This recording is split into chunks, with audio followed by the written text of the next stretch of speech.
And welcome to day 3 of the NAB AFL Draft Combine wrap. I'm Riley Beveridge, he's Cal Twomey. And Cal, before we get to what's going on behind us, there was a bit of skills testing last night here at Docklands. Can you tell us what happened? There was, Riley. It was good that the boys finally got out there and were able to have a kick of the footies with the kicking test and the goal kicking test out here at Marvel Stadium. So the winner of the kicking test was Taran Thomas. He drew with Xavier O'Neill, so there was a joint win there for those two with 27 out of 30. So really good skills there from the boys using both feet. Taran Thomas, a member of North Melbourne's Next Generation Academy, of course, so probably goes somewhere in the first round on draft night next month.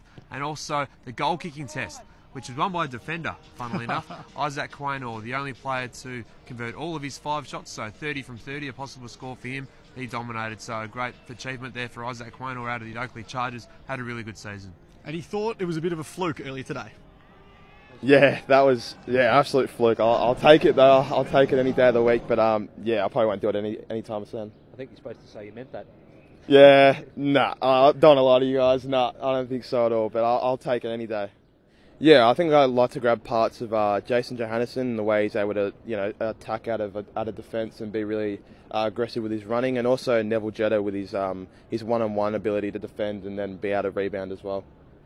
So Isaac Quaynor there. Now he's eligible to Collingwood. He compares himself to 2 AFL guns. Where do you see him going in this draft? Yeah, I think the Pies have the second last pick of the first round, having finished obviously in the grand final. A couple of compensation picks will come in, but I think a bid should come for Isaac Quaynor somewhere between 12 and 15 or so. Had a great year. Shuts down small forwards, tall forwards, can do it all. So really reliable in defence. Another player that's highly rated at this year's draft is Jack Lukosius. He spoke about the potential of going pick 1. I guess it's like been kind of alongside my name for 12 months. I think I've dealt with the pressure of it pretty well, and if it happens, it'll be a pretty awesome achievement, and I'll be pretty proud of it. But it's not the end of the world if it doesn't happen. As long as I end up at an AFL club, I'll be pretty happy. Well, Cal, he spoke about the potential of going pick 1. Who do you have at the moment, Walsh or Lukosius? Or Rankin or Max King. Look, I think Walsh is still ahead, but Lukosius certainly has good claims on it. He's a Jack Gunston type of forward. I don't think he's a powerful forward right just yet, but he's a guy who moves up and down the ground and converts his shots, as we see last night with his goal kicking. So a really talented player, somewhere in the top 5 for mine, has to be. Now, the yo-yo test is going on behind us. There's been a few results this morning. Can you tell us what happened? Yeah, we'll have the full results of the yo-yo test on tomorrow's Combine wrap, as we wrap things up tomorrow and the final day of the Combine. But earlier today, we did also have the agility test and the sprint test. So the sprint test was won by Tom McKenzie, a halfback from the Northern Knights. He ran 2.9 seconds, showed real speed and dash, so that's a really good win by him there. And Isaac Rankin won the agility test. We've all talked about Isaac Rankin plenty this season, but he ran that in 8.04 seconds, so the best of the bunch this year. The floor's a little bit slippery, I'm told, by a couple of the boys, so maybe that sort of pushes their times back a tiny bit. But look, a great run for him. Shows that,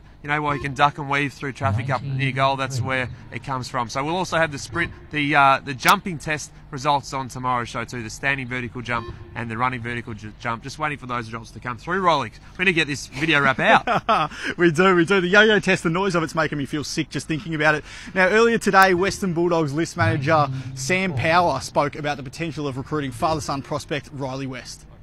Yeah, Westy's his sprint, his 20-metre sprint was reasonably positive this morning. So, Westy's a really good kid. He had a good year with the Cannons and with St Kevin's. So, we've obviously kept a close eye on him, and there's a lot to play out still with sort of trade period and where picks land and everything. But we've definitely kept a close eye on him.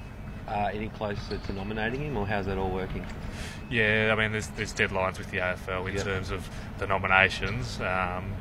And then it's really on the night with where I suppose a bid comes for Riley, and then where we see him in the pool and whether we match that on the night. Yeah, it's a pretty good pool at the top end. So we definitely feel that Big Six will get a really good player, and there'll be different options there. A lot to sort of play out between now and the draft, and analysing a lot of information that we've gathered over the course of the year. But we're confident we'll get a really good player at Big Six. Sam Power there. Now, Cal, the likes of Lukosius and Walsh will likely be gone by the time the Dogs pick. Who do you think will be in their range? Well, they have 6. That becomes 7 most likely with the compo coming in for Tom Lynch. So Bailey Smith should be right in their thoughts, I would imagine. A quick and powerful midfielder from the Sandringham Dragons. Not testing this week as he deals with Achilles issues, but he should be right in their ballpark, as will be Connor Rosie, a half forward. and half back in midfield, just a versatile player from South Australia. We've seen him play some great senior footy recently, so those two should come well into the mix and the minds of the Bulldogs recruiting team. And don't forget, you can check back on all of the results on afl.com.au, and you can also join us tomorrow as we finish up the wrap-up from the NAB AFL Draft Combine.